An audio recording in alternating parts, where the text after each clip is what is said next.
So in a short while, Finance Minister Nirmala Sitharaman will present the Union Budget 24-25 in the Parliament. And ahead of that, I'm joined by HDFC Securities Chief Strategy and Transformation Officer Kunal Sangvi. Welcome to the show, sir. I want to begin by asking you about yesterday's economic survey. It projected a growth of 6.5 to 7%.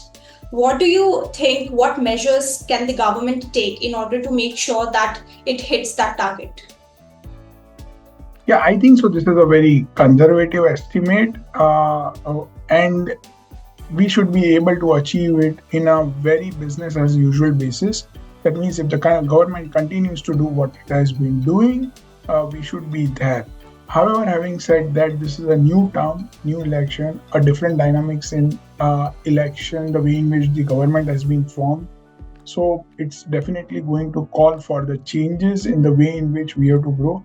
And obviously, second innings of finance minister is definitely special and important. You look at seeing how you can do differently to take big things on stride in the second innings. Also, this is a first budget of the government after the new election. So there are measures and there are some tough measures also which government will look at bringing in the forefront to do.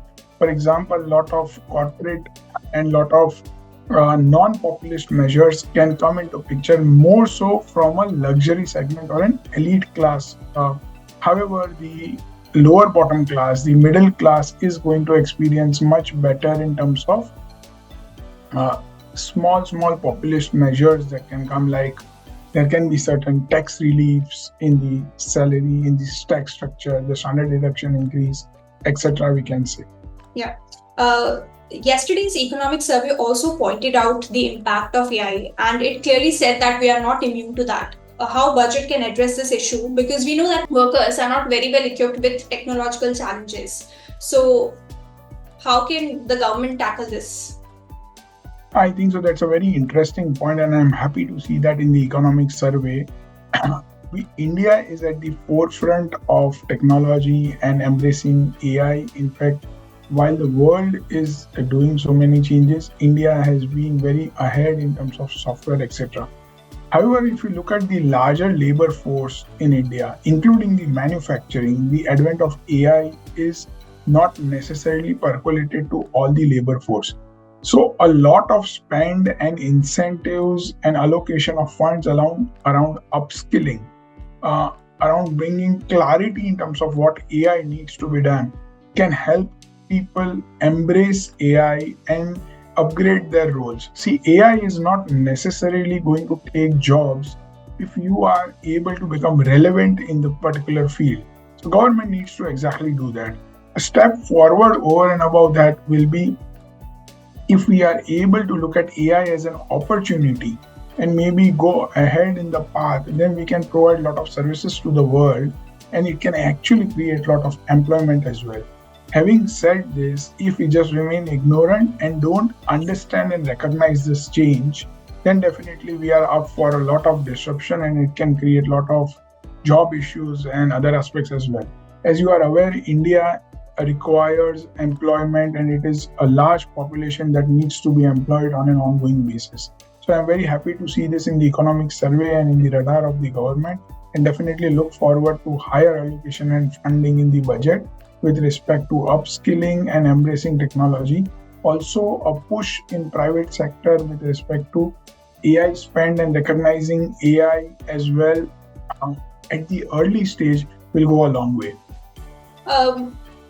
So, if you talk about budgetary allocations in Union Budget 24-25, what expectations are there? Which sector should get more, priority?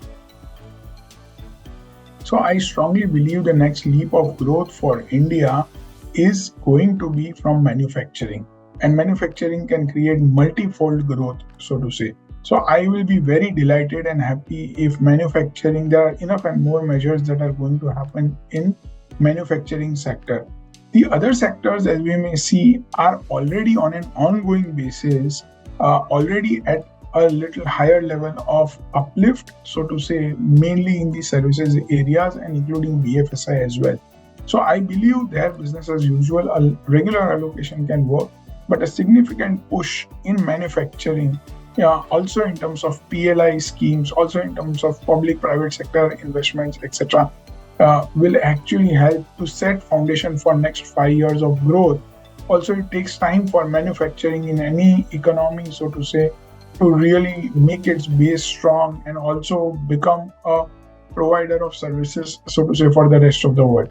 The second aspect where I see a lot of upwent and allocation that can happen is how to become more inclusive, how rural can be more involved. And the third aspect, which I strongly foresee, is that bringing more foreign investments into capital market. We have been seeing a very euphoric capital markets, but largely led by domestic investments. The retail investments and the retail participants have been at the forefront, who have been pouring in significant amount of money backed by strong liquidity and the growth of India. Foreign funds and FDI also needs to participate a lot in terms of this thing, and a lot of measures around it will be a welcome one. So, considering the decline in merchandise exports, what strategies do you think the government must adopt in the budget to enhance export performance? So I think so a lot of cost subsidization will actually make sure that the domestic industries remain a lot more relevant. And that goes back to what I said around manufacturing, wherein we have to be competitive vis-a-vis the rest of the world when it comes to manufacturing. Secondly, government need to help to play out economies of scale. So as more and more scale you achieve, your cost is lesser and you are able to compete better vis-a-vis other economies with respect to exports. And as you may know, the largest competitor being China for India, so to say, and also for the rest of the world, we are competing against a very large scale producing economy, which essentially is able to roll out at a very low scale. So government has done enough and more also to bring a lot of local production as well, even for foreign companies, by attracting PLIs, by making manufacturing very mandatory in India, so to say. However, it is also important that government focuses on exporting by getting sufficient amount of schemes, etc., which like the PLI ones, which will also embrace lower cost and at the same time able to export. Lastly, some export incentive schemes can definitely work a lot, but a lot of constructive and structural work will go a long way. Yeah, I was just coming to that only, like what regulatory changes or incentives can be given in the budget in order to improve ease of doing business in India. So just 2-3 broad aspects if you can cover. See, embracing digital is going to be a very big change that is going to help. And India has been definitely at the forefront of embracing a lot of digital. Again, the interconnectedness of regulatory system, will go a long way. So a lot needs to be done in administrative procedures amongst regulatory divisions, wherein the things are really helping with respect to the time to resolution, time to response, etc., is reduced significantly. And there is interconnectedness. That means that amongst regulators, among various departments in the regulators, there is an auto movement of data, there is auto movement of procedures, and there is an end-to-end resolution to companies, to corporates, to foreigners who want to do business. So I think so transparency will also bring in a lot of areas, and accountability vis-a-vis government employees and departments, and time to resolutions will go a long way. A funding and an allocation in this particular areas will definitely help. Having said this, government has already done a lot around this. Like as you may know, income tax and refunds have been issued in record time, as we have experienced earlier. The interconnectedness is the one thing that I see is missing, which can get incorporated. So agriculture is another sector where the productivity is very low. What can government do in order to actually support farmers so that this productivity can be increased? Yeah, I think so. Government has been already doing a lot with respect to fertilizers, with respect to seeds, with respect to farmers in terms of helping them in various aspects as well. And I think so now a larger reach into areas and into sectors and regions where government has not been as effective, especially in the regions where government has the state government is a different one than the BJP. A reach in those areas will also go a long way. Digitization in technology in agriculture will also help a lot, and there is a lot of impetus which can grow and the overall productivity in the agriculture, which like the right forecasting of the weather, reaching out to farmers in terms of the sowing times, etc., will probably help a lot. How do you think the government can strike a balance in ensuring that there is a fiscal growth, fiscal prudence, at the same time the inflation is also kept in check and the GDP growth is also kept in check? So I would say GDP growth is really booming, and we have really seen the tough times behind because we have seen a lot of headwinds in global scenario over a period of last 2 years, and I think so most of it is behind us. We may not know the global recessionary outlook or the US and the larger economies shaking in terms of increasing interest rates and inflation. We have been able to withhold by coming out as one of the largest and the most developed economy.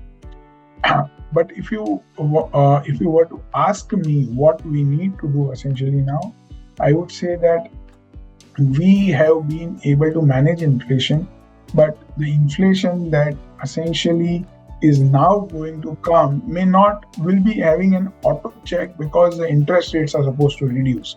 We may see a couple of Fed cuts in a year or two, Fed rate cuts, and if at all, I will not be surprised if we see 3 Fed cuts as well.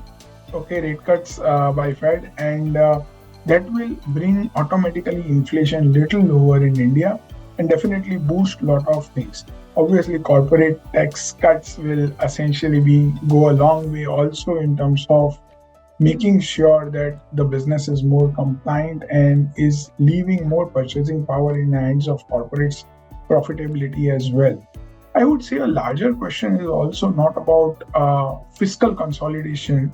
There is also going to be a change in allocation of funds vis-a-vis what it used to happen earlier. We have seen last few years with a higher capex, exponentially higher capex, backed with lot of infra that is getting built in the country, which is supposed to lead to a lot of growth. We are yet to see the fruits of those increased and better infra. We are still under the implementation.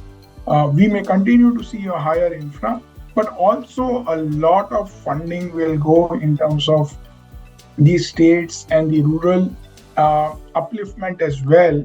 And that's where fiscal consolidation vis-a-vis rural upliftment balance is something that we will have to watch out for.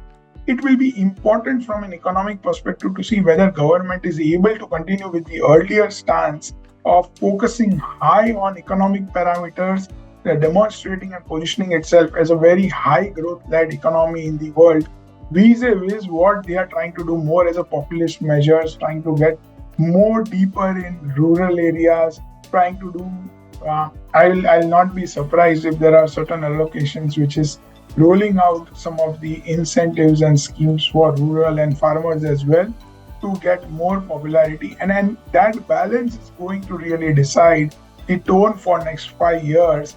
And then if that is struck well, which I believe in this budget we will be able to achieve because there is a lot of money that has been left in the hands of government, also because of Reserve Bank of India coming out with a large dividend as well. So 1.5 lakh crores of dividend, etc. So, and we are also seeing a higher tax collections as well already. So there is enough and more revenues to also fulfill all these things. So it will be a good balance around fiscal consolidation vis-a-vis this thing. And if this is managed well, and there is a corporate tax rate cut, the GDP growth rate will automatically formulate and come into the right form. And as long as GDP growth rate continues to shine like amongst the top 1, top 2 in the world, there will be attention globally to India, and it will automatically start the cycle of flowing of foreign flows, which will again boost a lot of growth and development in the country.